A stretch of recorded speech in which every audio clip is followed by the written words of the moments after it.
Brian Frederick. Good afternoon, everybody. I just flew in and literally took a shower and came right here, so I haven't slept, so hopefully I make sense. I thought I had a PowerPoint, but I guess we have a video. I'm going to save the video, so I'll just go without the PowerPoint. But I'm going to tell you about a project that started just about a year ago exactly, that we eventually labeled Project Revoice. As you all know, the Ice Bucket Challenge was the biggest thing probably to happen in ALS MND history. You may not know some of the numbers, and I often get asked this, and we had 17 million people that uploaded videos to Facebook, if you're ever asked that. We had 2.5 million donors to the ALS Association. We raised $115 million within the ALS Association, and then we suspect about $200 million worldwide, which came from one of these meetings, actually, informally. So I might suggest that coming up on the 5-year anniversary, we all get together and figure out, take a look back and figure out exactly what happened there, and get more of a defined number and a more of a defined impact, more importantly, since that happened. So through that process, I got to know Pat Quinn. I was helping the association with communications at the time, and then I eventually came on board.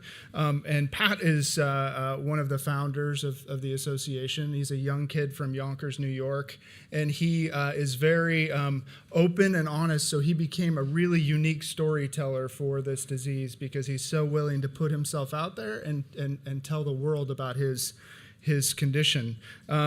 And so, he, over the course of several months, did many interviews. At one point, I sat him down, and he did 20 back-to-back satellite media tour, what we call it, where they pipe him into local TV stations around the country. And as you can imagine, with ALS MND, it was extremely grueling for him, but he did it without any sign that it was really affecting him, even though you could see it.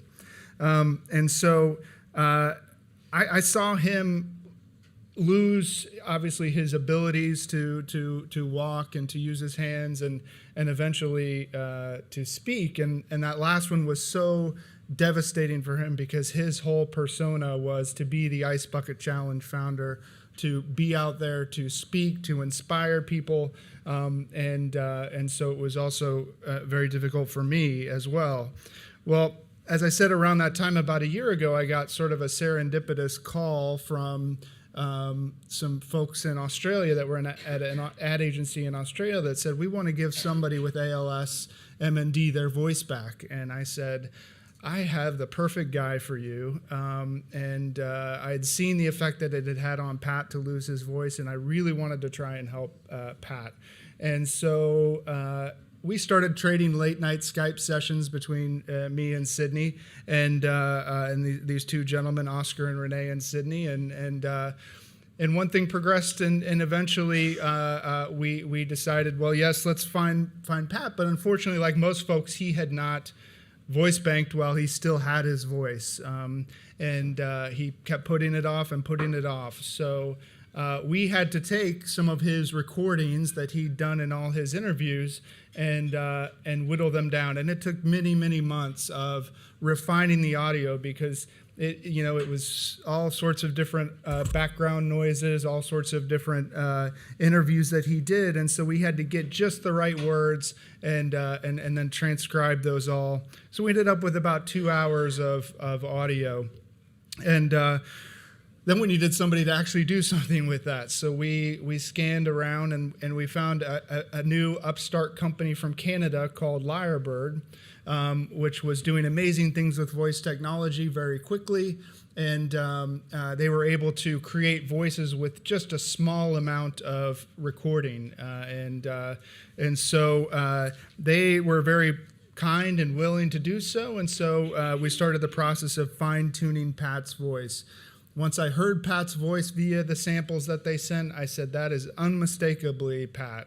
There's no doubt about it. And it was really quite astonishing to me. So once we had Pat's voice together, we knew we needed to present it to him, and more importantly, present it to him, his friends and his family. So we gathered them all together, and we wanted to tell that story. We put a website together. We invited Pat's friends and family to Yonkers, to his apartment, and I should ask, how many of you have seen the Project Revoice video? Okay, we'll show a bit of this isn't the full 6-minute version, but this is you'll see a bit of what happened, and you'll see some of the media coverage. We packaged this all up. We told this story. It was amazing because Pat's family and friends were so moved. They hadn't heard his voice in a year, and it really meant a lot to them. And this went on and received enormous international coverage, and won several awards, and including the Quinn Grand Prix Award, which I'm glad that the gentleman that just spoke from India raised that, because I saw his campaign in the midst of seeing what was happening with our campaign and the Cannes Advertising Festival. And I thought, wow, that's amazing. There's 2 great campaigns about assistive technology and helping people communicate, and we don't actually know each other or know anything about our campaigns. And so it speaks to the importance of an organization and a body like this, because this exchange of ideas is so important. So I'm so grateful to got to see that. And I can tell you, at one of the Cannes Festival post things that I spoke at, your campaign really was a talk of that campaign. So I look forward to connecting with you after this. But I mentioned these awards for a reason, because I think it's important that ALS and MND is at the top of mind of so many of the world's biggest corporations and agencies are now seeing this story of ALS and MND in front of them. It speaks to the importance of storytelling. It speaks to the importance of authenticity. You can see in the video that this was truly an authentically life-changing moment for Pat. It speaks to the brutal nature, I think, of the disease, and on camera, on video, that really translates and affects people because they're not used to seeing this disease on a daily basis.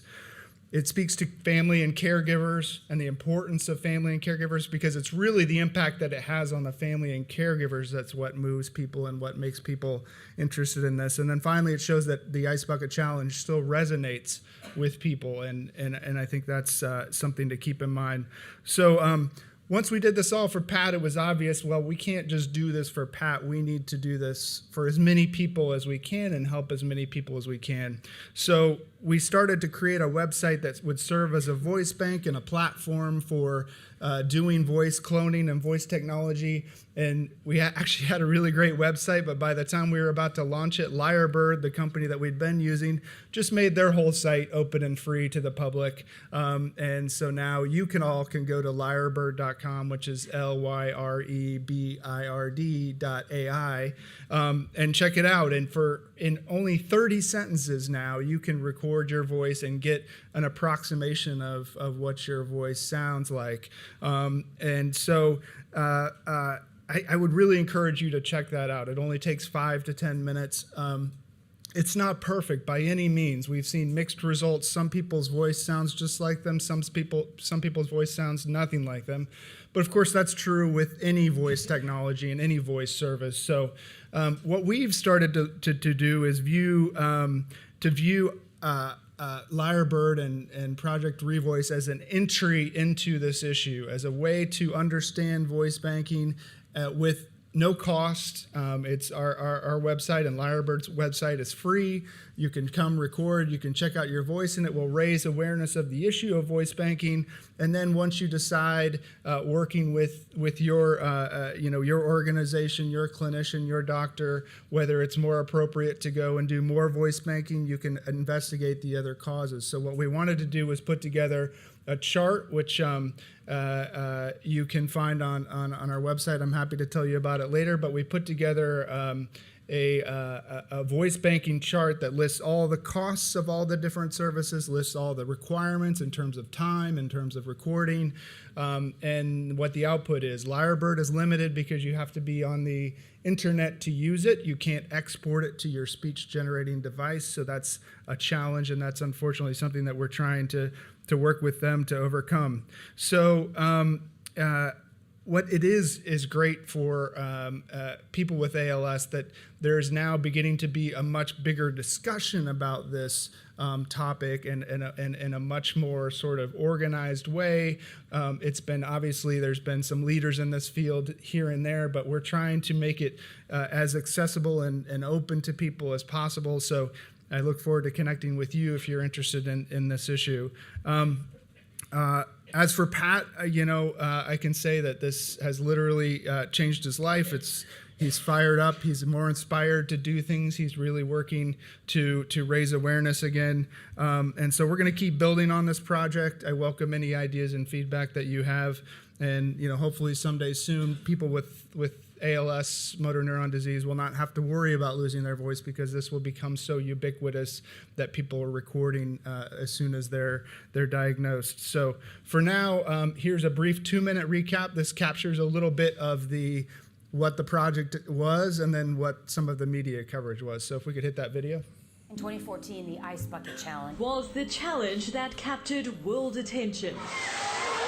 The challenge co-creator Pat Quinn was just 30 when he was diagnosed with the disorder. Creating awareness and being an advocate is what I wanted to do. Back then, he was in the early stages. He could still walk and talk. Every August until a cure. But 3 years later, his condition deteriorated. He could no longer walk, and he lost his own voice. One of the hardest things about ALS is losing the ability to speak. I don't want to sound like a computer. I want to sound like me. But last month, a technological breakthrough. Project Revoice. Project Revoice. It's called Revoice, and basically what they're saying is using artificial intelligence to clone voices. Pat hadn't saved his voice, so the men trawled through YouTube clips to piece his sounds together. Pat's family and friends were on hand to witness a miracle as he finally spoke again.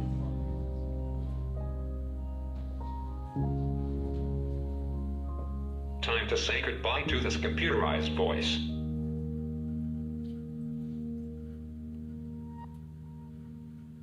It's a strange feeling saying your first words a second time.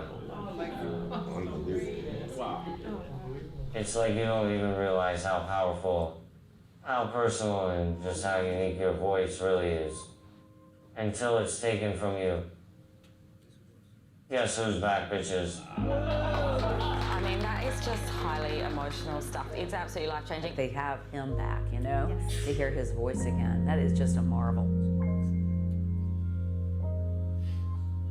This new technology will bring new hope to thousands of sufferers, both here and around the world. Find out more by going to the website projectrevoice.org. This project will change the way future patients live going forward. I can't wait to see other people get to use it. So thank you very much. Any questions? We have a couple minutes for questions. Okay. Could you please repeat that with the Lyrebird website slowly? Sure. Yeah, sure. So I'll give you a few websites that you obviously saw projectrevoice.org there. Lyrebird's website is LYREBIRD.ai.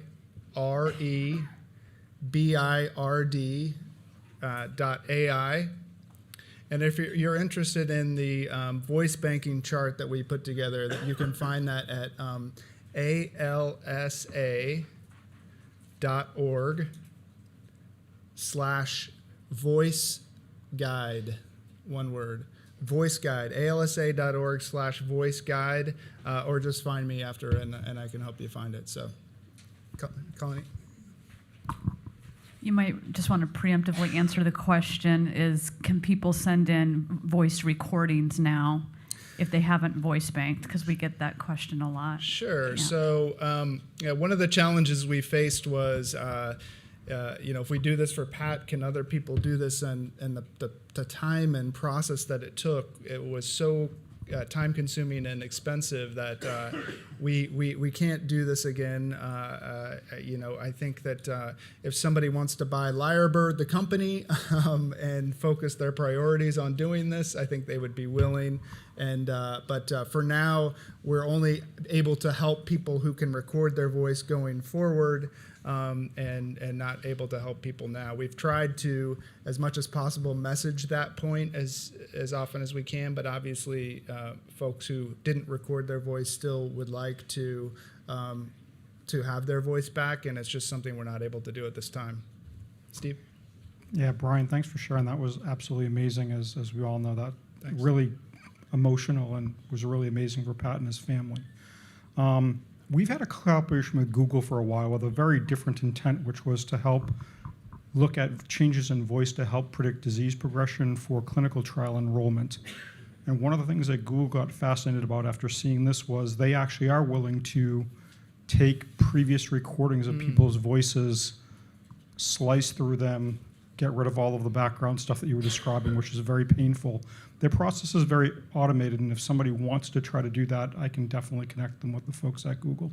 That would be great. That's awesome. Love to hear that. We'll connect after this. Thanks. Thank you.